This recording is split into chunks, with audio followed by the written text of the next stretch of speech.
Hello बच्चों, welcome back to the channel. इस video में हम देख रहे हैं क्लास 10 का फोर्थ चैप्टर क्वाड्रेटिक इक्वेशन की फर्स्ट एक्सरसाइज 4.1, जिसका हम देखेंगे question number 2। First question already हो चुका है, उसका वीडियो चैनल पर अपलोडेड है, आप चैनल पर जाके वो वीडियो वॉच कर सकते हो। सो सेकंड क्वेश्चन क्या गिवन है हमारे पास, represent the following situations in the form of quadratic equation. हमारे पास यहाँ पे हमें कुछ सिचुएशंस गिवन है क्वेश्चन में, और हर एक सिचुएशन को हमें कन्वर्ट करना है क्वाड्रेटिक इक्वेशन में। इस फर्स्ट वीडियो में हम ऑलरेडी डिस्कस कर चुके हैं कि क्वाड्रेटिक इक्वेशन क्या होती है, स्टैंडर्ड फॉर्म क्या होता है क्वाड्रेटिक इक्वेशन का, ax square plus B X plus C is equal to 0। This is the standard form, और इसी फॉर्म में हमें इन सिचुएशंस को कन्वर्ट करना है। तो देख लेते हैं। The area of rectangular plot is 528 metre square. कोई एक रेक्टेंगुलर प्लॉट है जिसका एरिया गिवन है 528 मीटर स्क्वायर। अब आगे हमें लेंथ और इसके ब्रेथ में रिलेशन गिवन है। क्या गिवन है, length of the plot is 1 more than twice its breadth. जो लेंथ है वो 2 टाइम्स ब्रेथ से 1 ज्यादा है। So we need to find the length and breadth of the plot. तो यहाँ पे हमें सिर्फ इसको इक्वेशन में कन्वर्ट करना है, लेंथ और ब्रेथ फाइंड नहीं करना है। तो देख लेते हैं हम इसको कैसे कन्वर्ट करेंगे। तो सबसे पहले हम यहाँ पे से ले लेंगे हमारी जो इक्वेशन, ये क्वाड्रेटिक इक्वेशन ये 1 वेरिएबल में होती है, तो हम एक 1 वेरिएबल चूज कर लेंगे। लेंथ और ब्रेथ में से हम चूज कर लेंगे कि ब्रेथ जो है वो x है, के लिए कि ब्रेथ ऑफ द प्लॉट भी x मीटर, जो प्लॉट की ब्रेथ है वो x मीटर है। अब देखते हैं क्वेश्चन में क्या गिवन है। The length of the plot, length of the plot is मतलब इक्वल टू, किसके इक्वल है, 1 मोर। 1 जब भी मोर रहा तो क्या करोगे, प्लस करोगे। किससे ज्यादा है, ट्वाइस इट्स ब्रेथ। ट्वाइस मतलब 2, और ब्रेथ क्या सपोज किया अभी हमने x किया, तो ये क्या हो गया 1 plus 2x metre. So breadth of the plot x metre and length of the plot 1 plus 2x metre. और लेंथ ऑफ ब्रेथ आ गया। अब हमें क्वेश्चन में क्या गिवन था, एरिया गिवन है।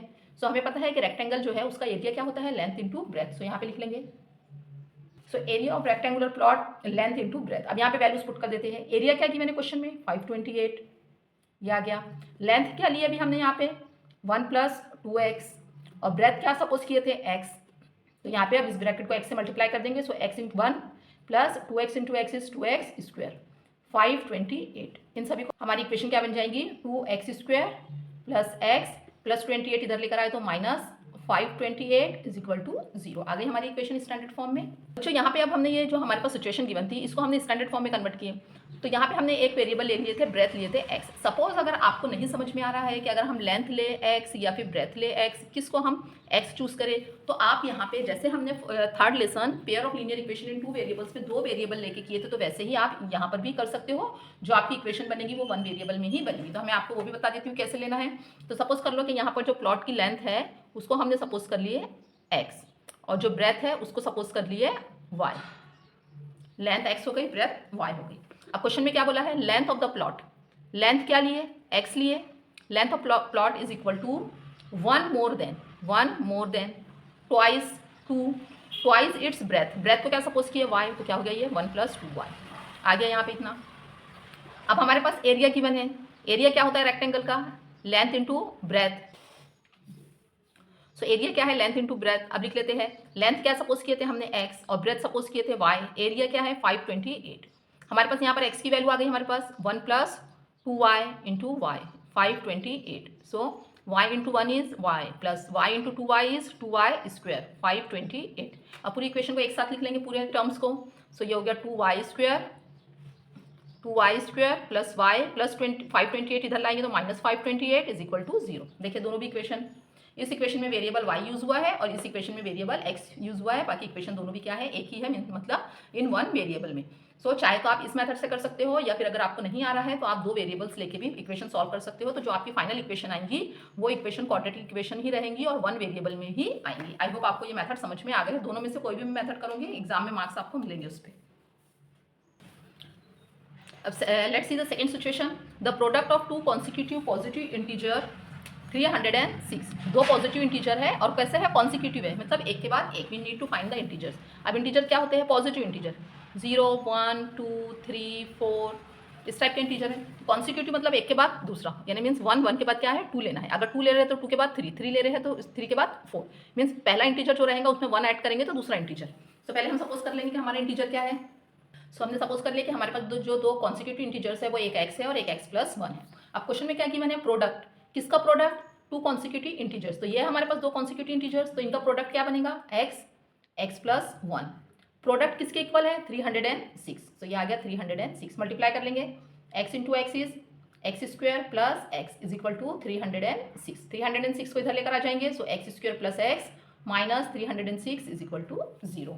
सो ये हो गया हमारा सेकेंड इक्वेशन। क्वेश्चन देख लेते हैं। Rohan's mother is 26 years older than him. Rohan की जो मदर है वो रोहन से 26 ईयर बड़ी है। The product of their edges 3 years from now will be 360। 3 साल बाद रोहन और उसकी मदर की एज का अगर हम प्रोडक्ट करें तो क्या आएगा 360। But we would like to find the Rohan's present age. तो सबसे पहले हम रोहन की एज सपोज कर लेंगे कि उसकी रोहन की जो एज है वो एक्स है। बच्चों हमेशा याद रखना, जो एज वाले प्रॉब्लम होते हैं तो यहाँ पर जब भी आप एज सपोज करते हैं तो हमेशा हमको प्रेजेंट एज ही लेना पड़ता है, चाहे वो फ्यूचर का गिवन हो या फिर पास्ट का जो भी गिवन हो, बट हम सपोज करेंगे तो हमेशा प्रेजेंट एज ही सपोज करेंगे। सो रोहन की एज एक्स हो गई। अब देखते हैं कि उसकी मदर की एज क्या होगी। रोहन की एज एक्स ईयर आ गई, तो अब मदर की देखते हैं। रोहन और मदर की एज में क्या रिलेशन गिवन है। Rohan's mother is 26 years older than him. जो रोहन की मदर है वो रोहन से 26 ईयर्स ओल्ड है। सो रोहन की एज अगर एक्स है तो इसकी मदर इससे 26 ईयर्स ओल्ड है, मतलब एक्स प्लस 26 ईयर्स। सपोज करो अगर आपकी एज 10 ईयर्स है और आपकी मदर आपसे 26 ईयर्स ओल्डर है, मीन्स बड़ी है, तो क्या करूँगा 10 प्लस 26, मतलब आपकी मदर की एज कितनी हो गई 36। तो वैसे ही जो रोहन की एज थी उसमें हमने डिफरेंस ऐड कर दिया 26 ईयर्स का, तो ये आ गई हमारे पास मदर की एज। अब क्वेश्चन में क्या गिवन है कि the product of their edges after 3 years. ये जो हमने एजेस फाइंड किए ये क्या है, प्रेजेंट एजेस है, और जो प्रोडक्ट गिवन है वो कब का गिवन है, 3 साल बाद का। तो सबसे पहले तो हमें ये देखना पड़ेगा कि 3 साल बाद इनकी एज क्या होगी। रोहन की अगर एक्स है तो रोहन की 3 साल बाद क्या हो जाएंगे एक्स प्लस 3। तो आपकी एज अगर अभी 10 है तो 3 साल बाद क्या हो जाएंगे 10 प्लस 3। आपकी मदर की एज 36 ईयर्स है तो 3 साल बाद क्या हो जाएंगी 39, मतलब हमें इसमें क्या है प्रेजेंट एज में 3 ऐड करना पड़ेगा। So after 3 years Rohan's age अभी कितनी है एक्स है, 3 साल बाद क्या हो जाएंगी एक्स प्लस 3 ईयर्स। मदर की एज अभी x प्लस 26 है, 3 साल बाद प्लस 3 ऐड कर देंगे तो क्या हो गया ये x प्लस 29 ईयर्स। आ गई हमारे पास 3 साल बाद एज। 3 साल बाद रोहन की एज x प्लस 3 रहेंगी और मदर की एज x प्लस 29 ईयर्स। अब इनका प्रोडक्ट गिवन है 360, तो हम यहाँ पे ले लेते हैं इनका प्रोडक्ट, ये हो जाएगा, तो आपस में मल्टीप्लाई कर देंगे। पहले इससे करते हैं x into x x square plus x into 29 अब 3 से कर लेते हैं, 3 इंटू एक्स 3x प्लस 29 को 3 से मल्टीप्लाई करेंगे तो 3 9 सा 27, 2 कैरी किए, 3 2 सा 6 7 8, सो ये हो गया 87 इज इक्वल टू 360। ये हो गया एक्स स्क्वायर प्लस 29 प्लस 3 कितना हो गया 32x प्लस 87, 360 को हम इधर लेकर आएंगे तो माइनस 360 इज इक्वल टू 0। अब इसको माइनस कर लेंगे, एक्स स्क्वायर प्लस 32x। अब 360 है जो है हमारे पास, इसमें से 87 हमें माइनस करना है, सो यहाँ से एक कैरी किए तो 10 बना, 10 में से 7 माइनस किए 3 हो गया, 3 में से एक कैरी किए तो ये बन गया 15, 15 में से 8 माइनस किए तो बचा 7 और ये बना 2, सो 273 minus 273 is equal to 0। So ये आ गई हमारी रिक्वायर्ड इक्वेशन। अगर हम इस इक्वेशन को सॉल्व करेंगे तो हमें किसकी एज मिल जाएंगी, रोहन की प्रेजेंट एज मिल जाएंगी और उसकी मदर की भी प्रेजेंट एज मिल जाएंगी। गिवन है अ train travels a distance of 480 kilometre at a uniform speed. कोई एक ट्रेन है जो कि एक फिक्स डिस्टेंस कवर कर रही है 480 किलोमीटर और उसकी स्पीड कैसी है यूनिफॉर्म है। ये फर्स्ट कंडीशन हो गई। अब अगर इसकी स्पीड में कुछ चेंजेस करते हैं तो टाइम भी चेंज होगा। तो सेकंड कंडीशन क्या गिवन है, if the speed had been 8 kilometre per hour less. अब हम अगर स्पीड को 8 किलोमीटर पर आवर से कम कर देते हैं तो स्पीड अगर कम होगी तो टाइम ज़्यादा लगेगा, तो ये 3 आवर्स ज़्यादा लगेगा, मीन्स पहले जितना टाइम लग रहा था उससे 3 आवर्स ज़्यादा टाइम लेगा। सो हमें फाइंड करना है स्पीड। अब इस टाइप के क्वेश्चन बच्चों हमने लीनियर इक्वेशन इन 2 वेरिएबल्स में बहुत ही अच्छे से इस टाइप के क्वेश्चन एक्सप्लेन किए हैं। अगर आपने वो वीडियो नहीं देखा होगा तो चैनल पे जाके आप वो वीडियो देख लो। तो आप लीनियर इक्वेशन के और क्वाड्रेटिक इक्वेशन के वर्ड प्रॉब्लम जो होते हैं वो सेम टाइप के ही होते हैं, इसलिए अगर आपने लीनियर इक्वेशन के वर्ड प्रॉब्लम नहीं देखा है तो आप चैनल पे जाके वॉच कर लीजिए, क्योंकि वहाँ पर उसके सभी वीडियोस अवेलेबल है, चाहे वो फॉर्मूला डिस्टेंस वाले प्रॉब्लम्स हो, आप स्ट्रीम डाउन स्ट्रीम के प्रॉब्लम हो, वर्क एंड टाइम के प्रॉब्लम हो, एज रिलेटेड प्रॉब्लम हो, सभी प्रॉब्लम्स 3rd लेसन में हमने सॉल्व करवाए हैं, उसमें आपको बेसिक कंसेप्ट समझ में आ जाएंगी। सो यहाँ पर देखिए हमको फॉर्मूला यूज़ करना है speed is equal to distance upon time. अब ये फॉर्मूले को हम कैसे भी चेंज कर सकते हैं, means time is equal to speed into time is equal to distance, जैसा चाहे हम इसको यूज़ कर सकते हैं। तो बेसिक हमें यहाँ पे ये फॉर्मूला यूज़ करना है। तो सबसे पहले हमने सपोज कर लिया कि जो ट्रेन की स्पीड है वो x किलोमीटर पर आवर है। स्पीड आ गई हमारे पास ट्रेन की और डिस्टेंस भी गिवन है, स्पीड भी आ गई और डिस्टेंस भी गिवन है। अभी हमारे पास टाइम गिवन नहीं, टाइम नहीं है हमारे पास, तो हम इस फॉर्मूले से टाइम फाइंड कर सकते हैं। तो यहाँ पर टाइम क्या हो जाएगा, time taken by the train. Time कितना लेंगे ट्रेन इस जर्नी को कंप्लीट करने के लिए। सो टाइम का फॉर्मूला हमने निकाल लिया, time is equal to distance upon speed. कितना डिस्टेंस कवर कर रही है 480 किलोमीटर और स्पीड क्या सपोज की है x किलोमीटर पर आवर। तो यहाँ पर ये जो इसको टाइम लगेगा वो कितना होगा 480 अपॉन x आवर्स। ये हो गई हमारी फर्स्ट कंडीशन ठीक है, ट्रेन की जो फिक्स्ड स्पीड थी इससे हमने टाइम निकाल लिया और डिस्टेंस हमें क्वेश्चन में ही गिवन था। अब सेकंड कंडीशन लेते हैं। सेकंड कंडीशन में क्या बोला है कि स्पीड को हमें 8 किलोमीटर पर आवर लेस करना है। तो किससे लेस करना है? पहले जो स्पीड थी, पहले स्पीड क्या थी? x थी, तो इसमें से 8 को माइनस करना है, 8 कम करना है। तो लिख लेते हैं। तो सेकंड कंडीशन लिख ली है। अब सेकंड कंडीशन में क्या बोल रहा है कि स्पीड को 8 किलोमीटर पर आवर लेस करना है।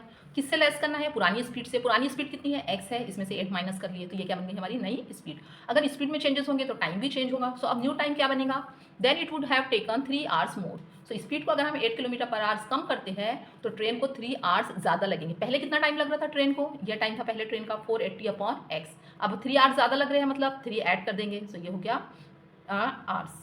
आ गया हमारा न्यू स्पीड क्या बनी? x माइनस 8 और न्यू टाइम क्या बना? 480/x plus 3 hours. ये आ गया। अब हमारे पास हम इसको स्पीड और टाइम को फॉर्मूले में पुट कर देते हैं। ये क्या है हमारे पास formula? Speed is equal to distance upon time. इस फॉर्मूले को हम ऐसे लिख सकते हैं, speed into time is equal to distance. तो सेम यही फॉर्मूला यूज होगा। तो यहाँ पे लिख लेते हैं वी हैव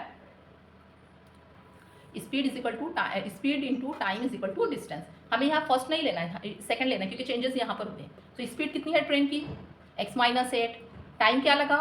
480/x प्लस 3, और टोटल डिस्टेंस कितना कवर करना है? डिस्टेंस में तो कोई चेंजेस नहीं होंगे, पहले भी उसको 480 किलोमीटर ही कवर करना था, और जब यहाँ पर स्पीड और टाइम में चेंजेस हुए तो भी उसको 480 किलोमीटर ही कवर करना है, तो टाइम में डिस्टेंस में कोई भी चेंजेस नहीं होंगे।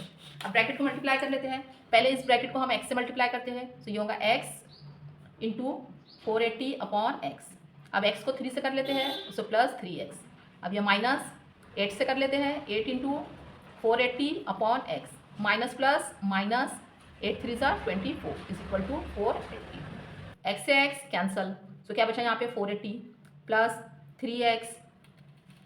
इसको यहाँ पर हम 8 को 480 से मल्टीप्लाई कर लेंगे, तो क्या बनेगा? 8 0 0, 8 8 ज़ा 64, 4 लिए 6 कैरी किए, 8 4 ज़ा 32, 32 में 6 ऐड किए तो कितना हो गया? 38।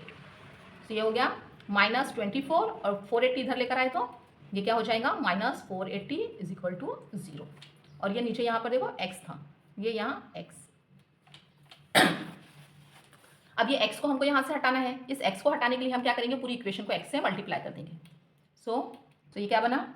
480x प्लस 3x को मल्टीप्लाई करेंगे x से तो 3x² minus 3840 into x upon x minus 24x minus 480x is equal to 0। देखो x से x कैंसल, सो क्या बना यहाँ? ये 480x plus 480x minus 480x cancel हो गया।